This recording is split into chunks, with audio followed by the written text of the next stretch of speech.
Hey there, welcome back to my channel, or welcome to my channel if it is your first time here. My name is Erin and I make videos all about sewing, primarily garments with some quilting and bag making and other stuff thrown in there.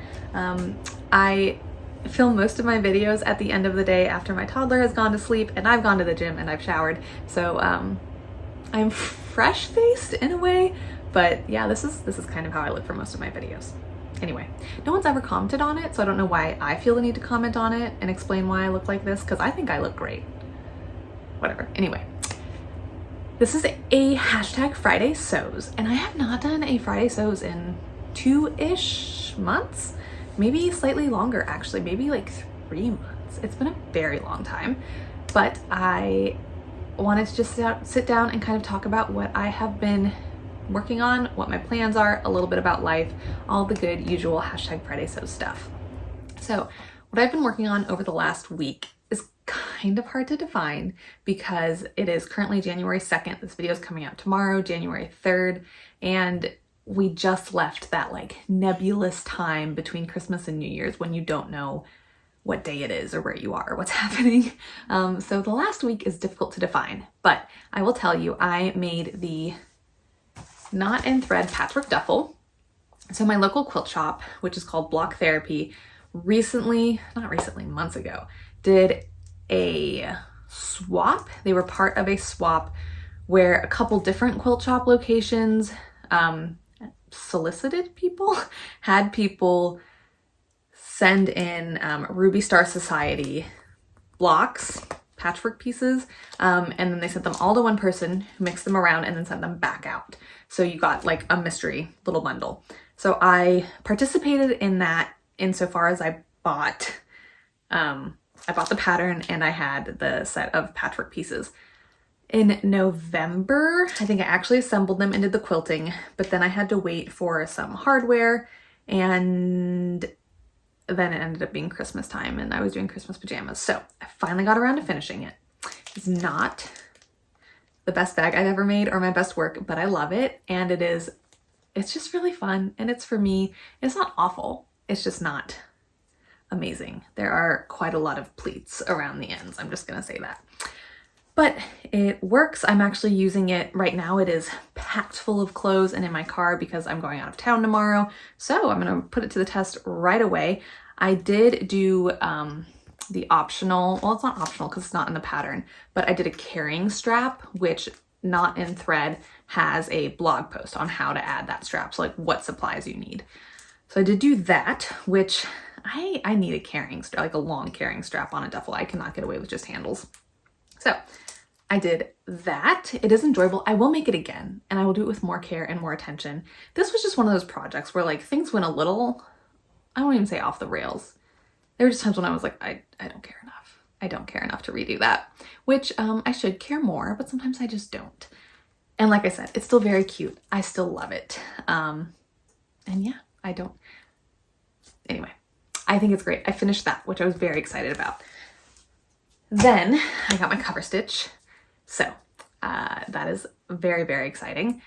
I said it kind of half-heartedly because I just filmed an intro for the unboxing video. So I felt like I'd already told you guys that, but I haven't actually already told you that. My cover stitch came in. It is the Baby Lock Euphoria. I obviously immediately started playing around on it a little bit. Then I brought my attention back to the duffel and was responsible and finished that, and then went back to the cover stitch. I cut out the Cavallo leggings, which are a green style pattern. I used serge fabric, ATY. They're almost done. I need to attach the waistband to the pants and then hem the legs. I'm not gonna finish that before I leave because it's like 9:30 the night before I have a long drive tomorrow, and I'm not staying up to do that. So I'll finish those when I get back. I'm learning the machine pretty well. It's going well. It is wonderful to sew on. I am getting the look I wanted. Let me just show you. So here's the bottom part. And this is what I wanted, like for my activewear. This is just like a normal 3-needle hem. It's so hard to tell on this fabric and I like don't have the best lighting. But yes, having like the chain visible, making it kind of faux flat locky, but not making it flat locky without doing the flat lock making it look like a flat lock without doing the faux flat lock on the serger. Why was that so hard to say? So that's where I'm at with them. And then I have the waistband put together. I need to attach them and then hem the bottoms, like I said, and they're done. What I'm really excited about with these leggings is they don't have an inseam. They obviously have, they do have a crotch seam, but they don't have an inseam, which I think will be really nice for running. So I'm very excited to give those a try when I get back and make them, or finish making them.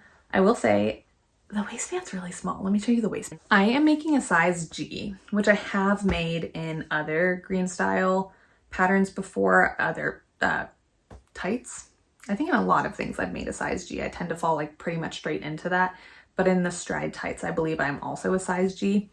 And those I don't have an issue with, but this is just like very small. I did like pull it up over my hips and it technically gets up, but like, we'll see. We'll see if I can get the entire garment on and how comfortable it is. We will see. That is what I finished and what I've been working on. Now, like I mentioned, I am going out of town. I'm going out of town for about a week and a half. I'm driving to Texas tomorrow to see my family. I live in Mississippi, and from here to where my family lives, it's about 9 hours just of driving, so with stops and stuff, it's a little longer.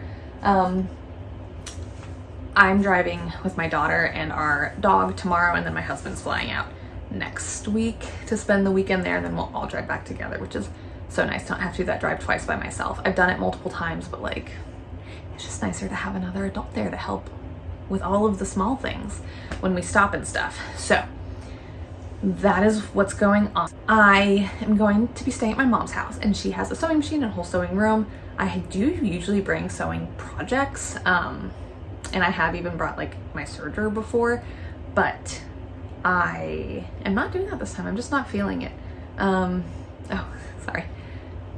I got distracted by my nails. My 2.5-year-old gave me a manicure. It's kind of wearing off. I need to have her redo it. So those are my nails. Sorry, she exclusively does my nails and my husband's toenails. So sorry, you can't get a hold of her. Anyway, so I'm not feeling taking a bunch of sewing projects. I don't know, I'm just not feeling it. I tend to get there and start a project and realize I like forgot a notion, or then I have to go buy it or hunt it down in my mom's stash, and it's just kind of annoying. Plus nothing is where I want it to be because it's not my flow. So what I'm doing instead is I am bringing patterns to trace. Not a ton. I am bringing the Hovia jacket, which is on my Make 9, the Fistera dress and top, also sort of on my Make 9. It's a potential for my Liberty fabric, so I'm going to trace that out so I can get the toile made at some point when I get back. The men's Hudson pant, also on my Make 9. Can you tell I just worked on my Make 9? And this is the Vapor Vest from Green Style. Not on my Make 9, but it is something I want to make for running now that it's getting chillier here in Mississippi.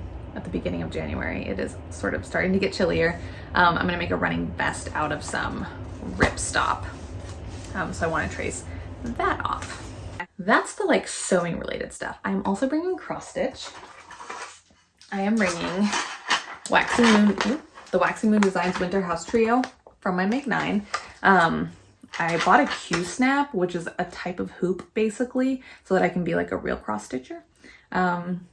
And I have that all kitted up, as they say in floss tube. That's on my Make 9, so I wanted to start that. Then in here, I have my Ozetta Lake Stripes tee. I can never remember exactly how that is. I have a picture of it. Maybe not the nicest picture. Here we go. Lake's Stripe tee. I am almost done working on like the front top part, kind of the front yoke-ish, you could call it, I guess. Not really a yoke. I'm almost ready to start shaping the armhole, and then I'll join everything and be working in the round. So I have all of that in here. And then there's not much going on yet. There's not much going on yet, but I'm doing a temperature blanket this year. So the yarn actually just came today. I ordered it on like the 30th or the 31st, and I did not think it was going to make it before I went on this trip. So I was like, ugh, have like 12 days to catch up on, which I know I'm not going to hit every day. I'm not going to be able to knit it every day. But to like immediately be 12 days behind would stink. So, I have been able to start it. This is yesterday's. A temperature blanket, if you're unaware, you can do the knit, crochet, people do cross stitch versions, is you pick colors for certain temperature ranges, and then you can pick the average for the day or the high for the day or anything like that, and just assign it. Like, they get assigned colors for ranges. I'll try and put a screenshot of the Excel sheet I created for mine. And then you knit or crochet or cross stitch or whatever, what that temperature was for that day. And you see it change throughout the year. So I have started that, and I looked at the highs because I'm doing the highs. I looked at the highs for here and where we're going, because I'm going to do both where my husband and I are. Anyway, I have a whole system that I think is going to work. Anyway, I looked up the highs in the range of them, and I have the colors I should need. So those are my projects. It sounds like so much now that I'm saying it. I mean, the tracing alone is kind of a lot. Oh well, none of it's going to take up a lot of space. And if I end up bringing it back, I'm bringing it back. I'm driving, so I don't care that much. Whew. Okay, that does it for today's #Friday Sews. I will have hopefully an unboxing video of like a couple unboxings next week. That's the intro I filmed earlier, and hopefully I will like get it all edited and out next week. That will be the only video, and then probably the week after that I might have a video. So I will catch you guys in the next one. I hope you have a wonderful weekend. I hope your new year is off to a really nice start, and I will see you guys soon. Bye.